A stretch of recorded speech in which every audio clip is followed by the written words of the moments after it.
Amigos, ¿cómo están? Bienvenidos nuevamente a mi canal. Para los que no me conocen, mi nombre es Giacomo Renato Longato. Soy peruano, escritor e investigador de los auténticos enigmas, tanto de la historia como de la arqueología, con un énfasis en la arquitectura megalítica que se denomina Inca, que obviamente se encuentra en el Cusco, en la zona sur central andina, y que también abarca el altiplano del hermano país de Bolivia, con Tiahuanaco, y como sabemos, con la misteriosa Pumapunku. Quería compartir con ustedes, porque este va a ser un video prácticamente en el cual comparto mis ideas, opiniones, que no son la última palabra, obviamente porque toda esta investigación va evolucionando para bien, se va desarrollando, y hay muchas personas que tienen muy buenos aportes aparte de quien habla. En ese sentido, el video actual va a ser para compartirles mis pensamientos y opiniones con respecto a lo que viene a ser una planta, entre comillas, no me tomen literalmente, por favor, que podía ablandar las piedras. Lo he venido haciendo desde los principios de mis videos ya hace prácticamente un poco más de 3 años. Obviamente nos detuvo la pandemia como a todos, muy difícil hacer los viajes, pero hemos vuelto a tomar los viajes nuevamente y nos ha llevado a diversos lugares, obviamente como Egipto, como también en diversas partes del Perú y dentro de Estados Unidos. Todas esas informaciones y otros lugares más que van a salir ya más adelante, o una nueva etapa, se abre una nueva etapa en este canal para todos ustedes. Con respecto a esto de la planta que podía ablandar las piedras, lo toma la gente muy literal y menciona siempre una que otra planta. Obviamente se necesita una producción masiva de esas de hectáreas de esas plantas y de kilogramos enormes para poder hacer una especie de extracto o jugo en el cual se pueda ablandar las piedras usando otros minerales y triturando las piedras. Como sabemos, se ha desarrollado una serie de entrevistas. A la fecha, soy el único latinoamericano que ha investigado ya desde el año 2004 las investigaciones del científico francés Joseph Davidovich, que es el presidente del Geopolymer Institute y que fue el primero en decir que las piedras exteriores, las piedras de caliza exteriores de la gran pirámide de Keops, Kefren y Mykerinos, principalmente la de Keops, eran pues un antiguo concreto o geopolímero.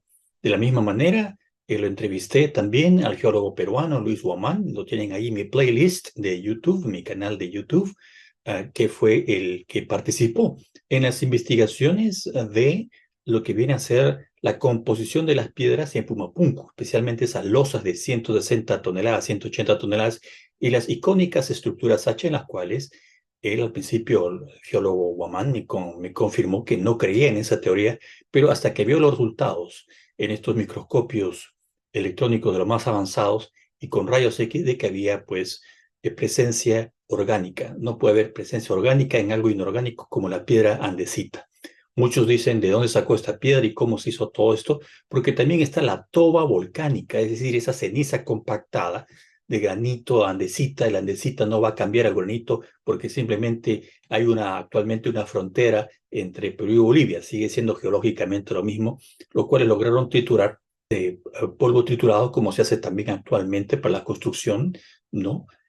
Modernas, y agregarles un aglomerado, un aglomerante que era el que compactaba la piedra y le hacía cemento, y quedan pues muchas preguntas que voy a pasar también a compartir con ustedes de manera más libre.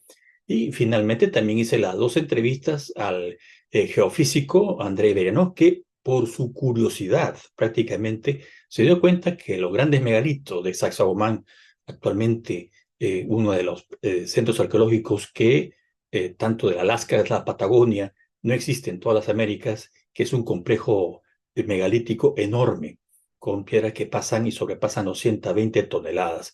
Obviamente, de acuerdo a él, se dio cuenta que estas piedras, y estoy haciendo todo un resumen actualmente, eran producto de la cantera, habían sido retiradas de la cantera cercana, que no está muy lejos realmente de la zona, y que fue triturada, nuevamente triturada. Él me dice que puede haberse sido hecho esto con grandes piedras de cuarzo, sí se puede triturar la caliza prácticamente como un polvo.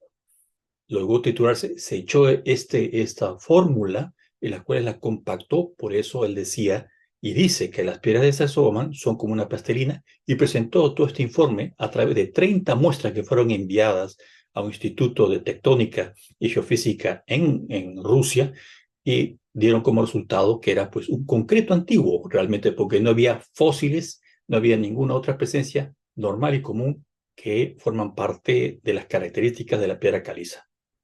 Obviamente la gente se pregunta, ¿dónde están los moldes? Esa pregunta me la he hecho hace muchos años, pues a la fecha no se encontró los moldes. Esa es la verdad.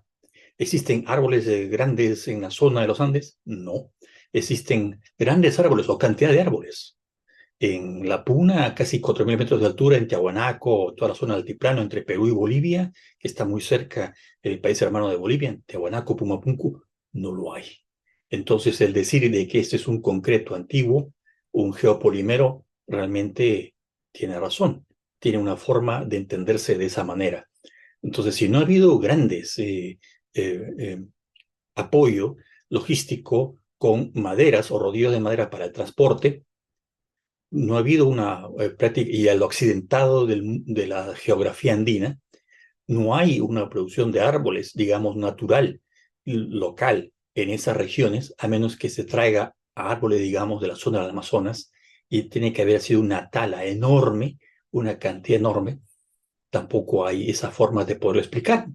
También no se puede decir con qué tipo de herramientas, porque está comprobado que con cinceles de cobre o bronce, por más que encuentren la vena, que dicen que pueden hacer un corte, pues se han tenido que hacer demasiados cortes y una producción inmensa, ya prácticamente podemos decir hasta de grandes cantidades, de kilogramos de peso de cinceles de cobre, no sé, los mejores cinceles para poder cortar una piedra caliza o inclusive una diorita, una andesita, como se observa pues en la piedra de 12 ángulos, que está muy cerca de la plaza central, la plaza de armas del Cusco, la famosa piedra de 12 ángulos, que algunos dicen que es diorita, otros dicen que es andesita, son de extrema dureza. Y en la escala de Mohs, en esta escala de la dureza de las piedras, el cobre y el bronce, por las mejores aleaciones que pudo haber tenido en esas épocas, hechos por los mejores orfebres sin ningún tipo de dudas, no pueden cortar ese tipo de material. Tampoco se han encontrado ningún tipo de bolsas o de algún tipo de yute o tela hecha con ichu, con esta fibra andina, que es muy resistente, que hayan servido para hacer este tipo de moldes, tal como ven atrás mío, que esto está simplemente tomado una fotografía en una calle, en un pasaje al costado de la piedra de los ángulos, las piedras que están viendo atrás mío y cómo encajan perfectamente. Eso quiere decir que ha habido un trabajo en las cuales estos ángulos para que ingresen uno a otro, tal como estamos viendo aquí, ha tenido que ser colocado, como decía el desaparecido arquitecto Mario Osorio Lazábal, arquitecto peruano, quien hizo un excelente trabajo sobre arquitectura en la época inca y anterior a la inca, ha dejado muchos libros en su haber. Mario Osorio Olazábal, a quien tuve el gusto de conocer en su momento dado, él decía que uno de los grandes problemas que representaba para poder entender a cómo estas piedras podían encajar perfectamente. Basta que uno de estos ángulos de aquí, esté completamente dañado, todo el proceso de la piedra se perdía o se tendría que pulir nuevamente hasta que encaje ese trabajo en el cual pues sobraba el tiempo y se hacía el tiempo. El tiempo no era ningún problema y seguramente los gobernantes o los arquitectos, los técnicos que apoyaban en estos proyectos simplemente decían, lo podemos terminar, digamos, en calendarios gregorianos actuales en 5 o 10 o 15 años porque nadie nos apura. Esa lógica no corresponde realmente a algo que yo pueda comprender actualmente o aceptar. Siempre en todo gobierno, en toda administración, en el Imperio Inca o en otros, si es que han sido los que lo han hecho, obviamente, tiene que haber un plazo de construcción determinado, no puede haber atrasos porque todo eso obedece a un proyecto dado y tiene que cumplirse. En fin, Mario Solo Lazábal decía que habían que levantar las piedras de arriba hacia abajo y hacerlas retroceder para que encajen y formen parte, pues, de esta piedra de aquí y que encaje perfectamente sin que se dañe en ningún ángulo, lo cual no requería a muchas personas, requería un andamiaje, manejar ese tipo de pesos y luego colocarlas con una suavidad como si fuese una pluma. Entonces, entra a tallar acá este mito moderno, esta tradición oral que no puede, digo yo, lo repito, simplemente separarlo del contexto cultural. El contexto cultural es parte de nuestro legado histórico y es parte que también la tradición oral se debe respetar. O sea, existió, entre comillas, una fórmula que podía, entre comillas, ablandar las piedras. Existieron moldes que no se encuentran, por lo tanto, ya han pasado por el paso y el peso de los años a perderse en el tiempo, si es que fue pre-inca. Supuestamente los incas hicieron eso, pero 200 años antes de los incas, 2 siglos antes, estaban los quilque. Y entonces se dice que los quilque fueron los que hicieron eso, estas construcciones en el centro de la ciudad de Cusco y en otros lugares también, porque obviamente se han encontrado ceramios, vasijas y otros restos que corresponden. Entonces, por criterio de asociación se dice, se ha encontrado esto de acuerdo a los análisis de radiocarbono 14, por lo tanto, ellos lo hicieron. Entonces, eso es la comparación que se hace porque realmente ese tipo de arquitectura que estamos viendo aquí, poligonal, es una de las más difíciles de hacer. Es un ejemplo único que existe solamente en la zona andina. En esa zona se concentró toda esta arquitectura megalítica y no en ninguna otra parte del continente que sepamos al momento americano. Y lo dejo así porque hay investigaciones que uno tiene que estar observando poco a poco que se están desarrollando y lo van a ver también, lo han estado viendo en mi canal. Ahora bien, este tipo de apreciaciones en las cuales unos niegan completamente el trabajo de Davidovich porque la verdad que se ha ganado muchos enemigos, pero pues no, él por algo no tiene Davidovich el grado de orden de caballero entregado por la República Francesa. Se lo retirarían, ¿no creen? No puede ser, de acuerdo a las leyes francesas, el director del Instituto Geopolímero y enseñar a geólogos, arquitectos y a geofísicos que van a su instituto a seguir cursos. Son profesionales, tienen que ser profesionales para poder ingresar y tener los cursos que él realiza. Entonces, se ha ganado muchos enemigos, pero ha podido patentar los geopolímeros y ha demostrado cómo ha hecho piedras y las ha colocado en Francia que tienen un parecido enorme y que se juntan perfectamente una vez secas, hechas con pruebas, hechas con estas mezclas que él ha logrado, que es en base prácticamente a granito, no caliza principalmente, perdón, caliza, sal y otros que Davidovich lo ha dicho en las entrevistas, él sospecha que la misma fórmula utilizada por los egipcios en la parte exterior de la pirámide de Keops para hacer estas piedras hechas con geopolímeros o antiguo concreto fue la misma que utilizaron también en su momento en el Cusco. Eso también se debe analizar. En parte, esos análisis primarios, preliminares, ya han sido realizados por Andrei Belyanov, un geofísico ruso que sostiene, de acuerdo a los resultados de los informes técnicos y los reportes de las muestras enviadas, 30 muestras en total, que era concreto, es decir, caliza triturada. Como él me dijo con un ejemplo muy bien, es como el trigo, con las espigas, las ramas y todo, y después tienes la harina de trigo, que está pulverizada y prácticamente hecha polvo. Lo mismo, la caliza y la caliza triturada, prácticamente como un polvo, como un talco.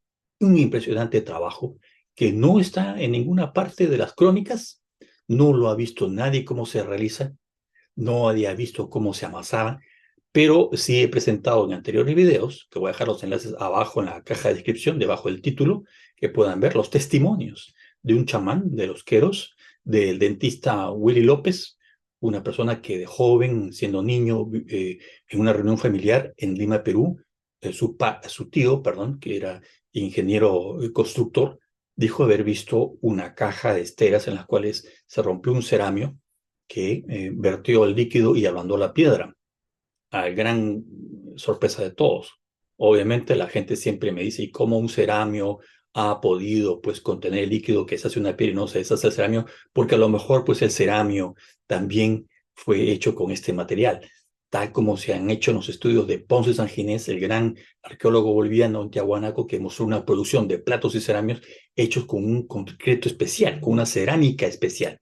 Esa es la diferencia. Entonces, o que tenían una capa de cera al interior que eran embadurnados y las cuales contenían este líquido que no podía deshacer la cerámica. Entonces, hay esas partes también que la gente obviamente preguntan, pero siempre hay que dar un paso más adelante y tratar de analizar esos comentarios que se dan y que son también justos para comprender todo este apasionante tema. Entonces, tenemos nosotros que entender que este legado cultural, esta parte de la tradición oral, tiene un fundamento, y los cuales voy a compartir con ustedes este párrafo que he encontrado de un viajero y explorador que se dieron publicados en 1884, se llama el Templo Andes, Temple of the Andes en inglés. Fue un ingeniero, meteorólogo y astrónomo inglés llamado Richard Inwards, que vivió en el siglo pasado y que fue parte de todos esos exploradores de las potencias europeas del momento, que eran alemanes, italianos, franceses, ingleses y después los norteamericanos, que pasaron y viajaron tomando notas, dibujando, porque no habían cámaras fotográficas, todos los centros arqueológicos del Cusco, y obviamente también visitaron Tiahuanaco y Pumapunco. Entonces, lo que les voy a leer a continuación, ya lo he hecho anteriormente, pero vale la pena repetirlo para que ustedes tengan en cuenta también esta información y así vean que desde siempre ha existido esto y que no es un mito moderno, realmente viene de mucho antes y quizás, por qué no decirlo, de muchos siglos atrás. Y bueno, este es un párrafo extraído del libro El Templo de los Andes, The Temple of the Andes, escrito por Richard Inwards, después de haber pasado varios años trabajando en Bolivia, también en México y en otros lugares de Latinoamérica. Aprendió muy bien el castellano, el español, yendo a su tierra natal, publicó un libro en las cuales comparte una parte, digamos, valga la redundancia, de esta experiencia en las cuales confirma lo siguiente y lo dejo a su criterio. Yo ya tengo mi opinión, yo he estado realizando investigaciones desde hace un buen par de décadas sobre este tema, pero vale la pena poderlo compartir con ustedes nuevamente. Y esto es lo que escribió Richard Inwards y decía así: el buen vicario de Tiahuanaco, a quien le agradezco por su gentileza y hospitalidad, me dijo que era supuestamente y comúnmente creído que los bloques no eran piedras del todo, sino una suerte de cemento. Sin creer en esto, yo tengo que admitir que habiendo visto piedras artificiales, dijo Richard Inwards, tan cerca que se parecen a las naturales, y que sería difícil de distinguir la diferencia con un número indeterminado de siglos en las cuales ya se endurecen, es posible de concebir que algunos de estos fragmentos han tenido que ser moldeados en vez de haber sido tallados. Yo no he visto ninguna marca de cinceles en ninguna de estas piedras. Lo dijo Richard Inwards y lo publicó en el año 1884 y están viendo el párrafo y la carátula del libro en este momento, amigos. Esto fue lo que escribió y esto fue el testimonio del vicario de Tiahuanaco, que era una persona local, eh, culta y educada, que podía obviamente comunicarse perfectamente con este investigador, este ingeniero inglés. Entonces, ¿estoy tratando de convencer a alguien? No. ¿Convencer? No. Simplemente ahí está el párrafo de este libro, de este explorador, y créanme que no fue el único en darse cuenta. Otros exploradores e investigadores, realmente como Middendorf, como Skier, como Inwards y otros que tuvieron que pasar por todos estos lugares con dibujantes, o al menos ellos mismos también dibujaban, tomarse ese trabajo muy laborioso para poder llevarlo en láminas o enviarlo por cartas, vías marítimas hasta sus países de origen, han dejado sus diarios, sus agendas escritas y sus impresiones. De eso voy a hablar en un próximo video, sobre el uso de antigua alta tecnología, y voy a mostrar y compartir con ustedes, como lo estoy haciendo ahora, en una conversación común y corriente, como si estuviésemos entre amigos con una taza de café conversando. Entonces, Da que pensar lo que ha escrito y el testimonio que ha dado. Realmente él piensa que fueron hechos con moldes. Los moldes, como sabemos, hasta la saciedad, y siempre es una pregunta recurrente que ya también he respondido en otro video hace unas par de semanas atrás, recientemente, así como el tipo de transporte. Esa parte se desconoce y no hay moldes. No se encontró absolutamente nada a la fecha. A la fecha, porque la tecnología avanza y esto quizás se llegue a encontrar de la forma más inesperada. Asimismo, esto quiere decir que hubo algo más que se perdió y que no está registrado. Y esto no está descrito, esta aplicación de esta fórmula de amasar las piedras, digamos, de hacerlas un concreto, no está en ninguna otra crónica, porque los cronistas españoles que llegaron al Perú después de la conquista, obviamente después ya de un buen par de años, y entre ellos no se conocían ni intercambiaron información. Eran como los periodistas de su época tratando de entender una cultura completamente nueva, salvando las diferencias culturales, religiosas y también de comunicación. Debemos tener en cuenta todo eso. Amigos, espero que les haya gustado este video. Háganme saber qué es lo que piensan, por favor, en sus comentarios. Y ya sabes, si te ha gustado este video, difúndelo. Apóyame en mis investigaciones y también suscríbete a mi canal. Y ya saben, hasta la próxima. Vamos a hablar de evidencia de antigua alta tecnología. Hasta el momento, entonces, les puedo decir que muchas gracias y estamos en contacto.